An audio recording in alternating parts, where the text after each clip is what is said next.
Hello বন্ধুরা, দেখো অনেক দিন পর মানে জীবনে ফার্স্ট টাইম গম চাষ দেখলাম।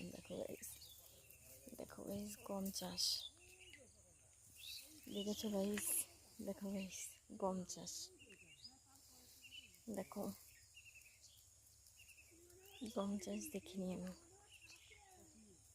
এদিকে ফসলের দিক থেকে খুবই উন্নত জায়গা একটা, মানে সব ধরনের ফসলই চাষ করা হয়। দেখো গাইস অনেকটা জায়গা নিয়ে লাগিয়েছে। দেখো গাইস অনেকটা জায়গা নিয়ে লাগিয়েছে, খুব সুন্দর লাগছে দেখতে। তোমাদের কি আর বলবো গাইস, দেখে মানে মনটা জুড়িয়ে যাচ্ছে, খুব সুন্দর লাগছে। গম গাছ মাঠে আসলে মনটা ভালো হয়ে যায়, যদি কারো মন খারাপ থাকে যে কোনো কারণে। দেখো গাইস মাঠের দৃশ্যগুলো খুব ভালো লাগে আমার।